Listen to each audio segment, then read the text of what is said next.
From Valero Mesa, here for the title match of today's JBT event, the 28th annual Arizona Doubles Classic. I wish that was a typo, but it's not.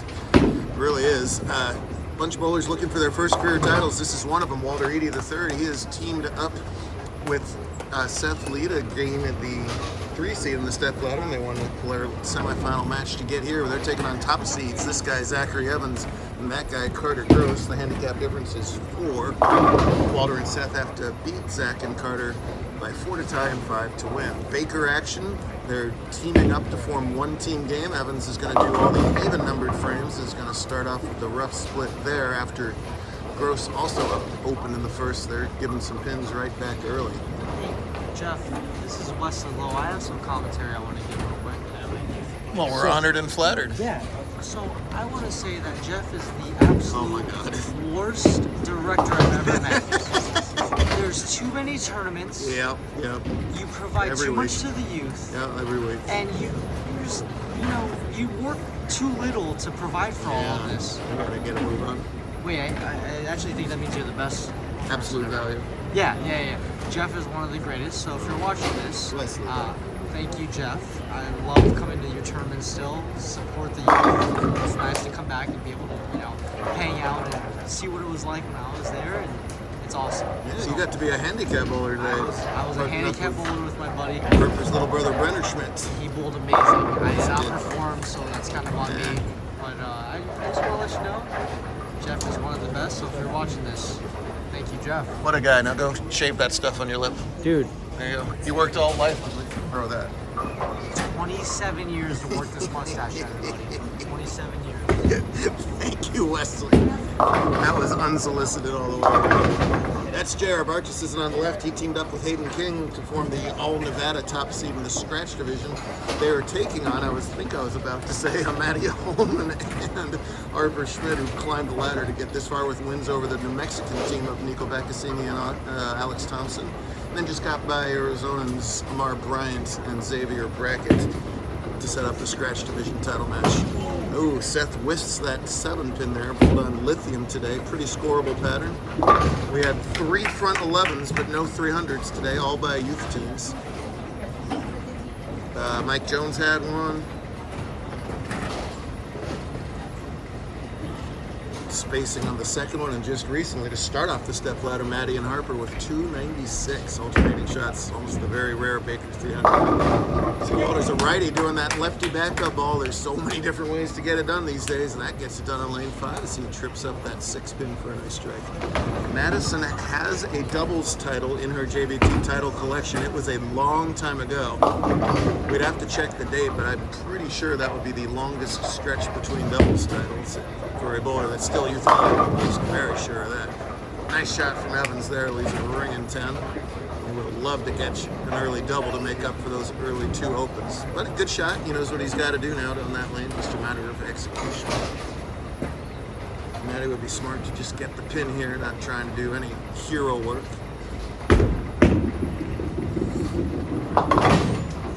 Zach gets the spare. Maddie gets her 1. They're just back trail by less than a mark.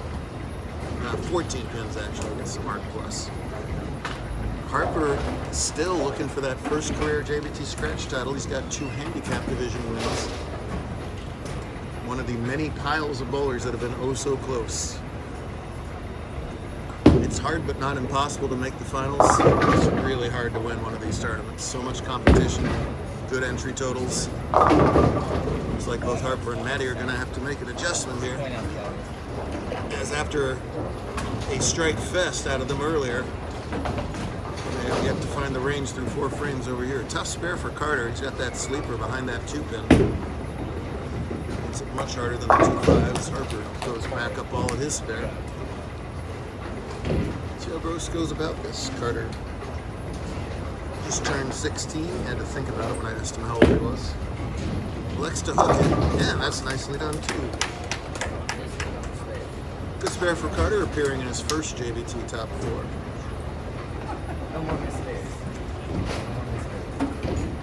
Hayden's got a high finish of 3rd in the scratch division, so he too looking for the first career scratch title after a handicap win earlier in his career. It looks like the lanes are changing quickly here on 3 and 4. A lot of high hits. That a super light hit from Lee. Seth threw the strike he needed in the 10th frame to win his last round against the sibling combo of Jaden and Savannah Workman. Jaden and Savannah beat RJ Grace and Ashton Carlberg by just one pin to open up the handicap finals.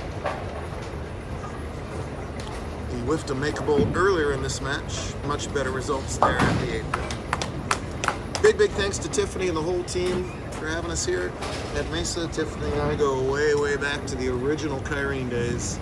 She's been taking care of our tour for decades. We sure appreciate it. Roger Sisson's team leads by 12 now. They are clean through 4 frames without a double. This is JR in the 5th, doing the odds for his team, and a flat 10 there. And the Edie goes high. Vast majority of misses here are high hits. That makes sense as the lane pattern deteriorates after all this bowling. We've been bowling for about 6 hours. Keep moving right if you have Walter spin. Used to be lefties move left, righties move right. Now righties throw as if they're a lefty, and it gets very complicated. Then he throws the other spin at the 2-8. Week after week I do this, so I'm just utterly confused. I think we have evolved as a species, because I'm 50 and my wrists don't do what their wrist does. I just don't know how they all do it. So many of them do quite successfully. JR far more traditional, hard and straight at that 10 pin has it. No! There's a splat on that bucket. Everybody else goes high. Zach says, I'll just crumble the 2, 4, 5, 8 into 10 down. X on the scoreboard, that's all that matters. Smile on his face.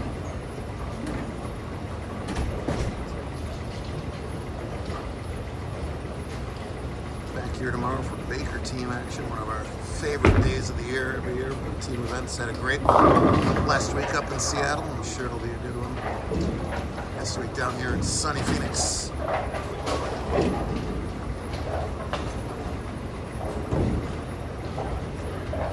And double singles, Samstown, look out. Way wide to the right. Bad news is the bad shot. The good news is he's on a strike, so he doesn't lose any count there. That's big when you get a 3 count. Maddie with a tricky spare. Righties shooting a 3-9 is tough. No problem for her, though. Covers it nicely. They trail by 13 through 5 frames, and the strike fest is now turning into a grind fest over handicap. Who can re-line up the fastest?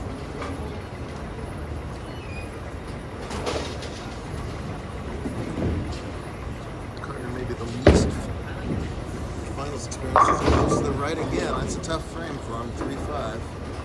Let's see how the team recovers. Schmidt in the 6th. And still fishing around. The old highlight reel going. High one frame, light the next. Let's see if Lee can dial it in. There he is. Very good shot. Another half 10. Constant game of adjustments. Right. Competitive bowling is so difficult. It looks so easy, but you gotta not only move correctly, but sometimes anticipate the correct move. You think that's easy, come out and bowl a scratch tournament, see what happens. Switches balls, hard and straight to 10. That's nicely done by Seth. Seth from a Kansas City family. I don't know what the script is for Lee in this title match after watching his Chiefs. The weirdest 12-1 team I've ever seen in my life. King also a 2-hander, and he comes up high. Well, he made a Greek church in practice. Now he's going to have to make a 6-7. Doesn't have the benefit of the 9 pin. Shoot over there. Walter gets that ball through. Man, good shot. So now guys are starting to throw better shots than leaving corner pins. Well, he lefty hooked the strike ball. He righty hooked the last spare, I see, so I assume he'll just throw this one between his legs, overhand. At this point, I mean, because why not? Nope, he'll go righty spin and cover the whole lane and nail it right in the face. All right, good enough. All that matters is they fall down and they're having fun. Oh, he's going to attempt to... I'm not sure why he did that. An explanation on that later. I thought he was going to attempt a strike ball. If it was, well, he learned a lot, because that ball hit the 7 back the nose. Zach is close, right at the bucket. Made a good adjustment to get back in the pocket. Just a pitch shot. They're touchy right now. No other way around it. 2-pin lead for JR now. 7th frame. No, there it is. Best shot anybody's thrown in a while. He gets a little pump up for himself and his teammate. That's got a hook. It does. JR had been the all-conference points leader for most of the season. Lost it just last week to that guy who made it very clear that that's the case. JR will probably grab it back after this. They might well be neck and neck all season long. Holman in the 7th. Oh, she's tripped the 4-pin a couple times, not that time. Let's see if Carter can throw a much better shot. He has the last frame of the match. Throws his maybe best shot of the match and his last shot of the match. Sets his partner up for the 10th if they'll need it. Zach and Carter getting 4, which means they trail overall by 19 pins. Maddie, an excellent spare shooter, has no problem with that. Here comes Seth on camera, I promise. 9th frame spare working. Oh, that's a big break getting that 7th pin out of there. It's a makeable split, but much happier to shoot only the 3-6-10, of course. Meanwhile, on the other side, captured Harper down here in lane 3. 3-pin deficit for him in the 8th frame. Trips everything. Big shot for Seth. Falls off to the right. Boy, Seth had been so clutch lately, but a bad count miss there changes the complexion over here in handicap. Let's take a look at this.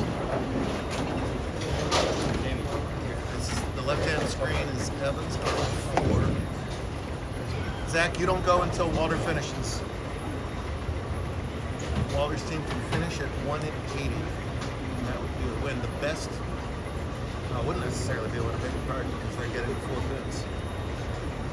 Katie's going to take a rear effort, which I appreciate as we get into crunch time here. Edie in the 10th. That's close. Pretty shot from Walter. Everything. This is the 7th pin on the way by. So now the best they can do is 170 minus 4. With Walter's spares, I think Zach's going to be the first hit. First things first. Let's see if he gets the spare. Look in the lane. Gives me a heart attack, but he looks completely comfortable doing it. So, there you go. King's team can extend the lead to 13 if Hayden can strike in the 8th. Yes, sir. There's a big trip for them. JR and Hayden, the tournament leaders, coming on strong again. They're plus 400. They're just trying to throw a few more good frames.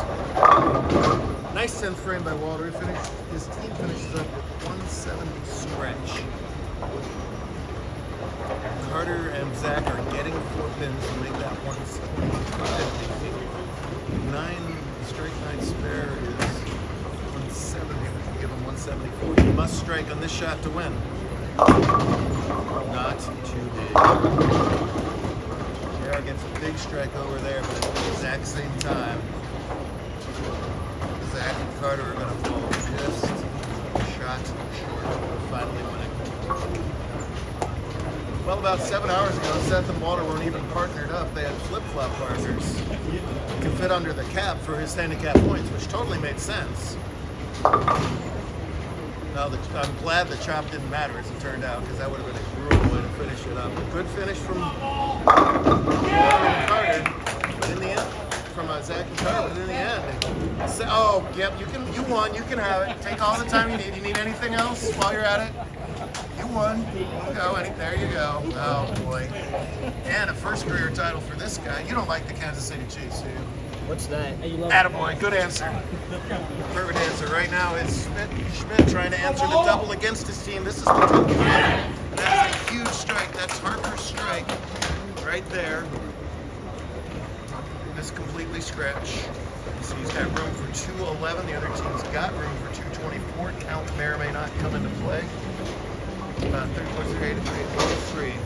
He can strike on this ball to make his opponents strike on their first shot in the 10th.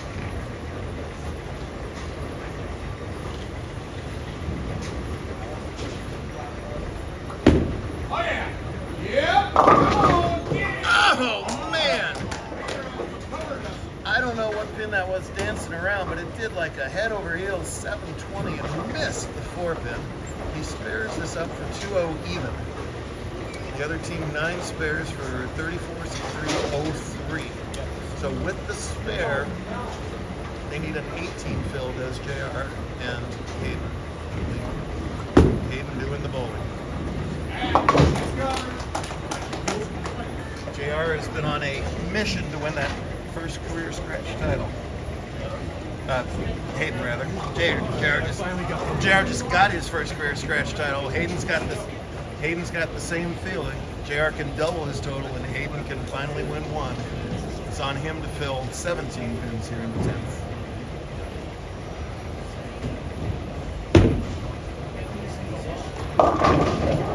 Pick it up. Whee! That could have been anything. Still in the driver's seat. Spare he's made a billion times. He needs spare 9 to win. If they go spare 8, he'll initiate a one-shot roll, just like any other match. First things first. Take your time. Trust your mechanics. Make your spare. Not a problem.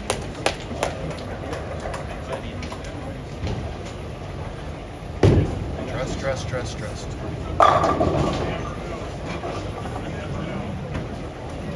Card.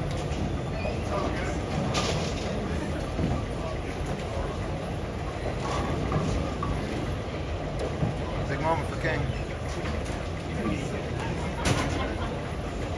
Good storylines either way. Again, it's trust your fundamentals. Execute.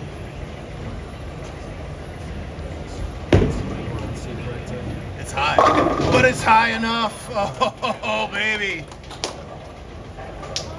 Doesn't matter how they fall, it mattered that they fall. And with that 10th frame fill, a well-bowled title match is 200 victory for that guy and that guy. Wait, that means I gotta buy his shirt. Yes. With his code. LB King Zone. Great stuff as always from Doubles. Thanks again to Mason Roast and this team action tomorrow. We can't wait for it. Good stuff. See you tomorrow.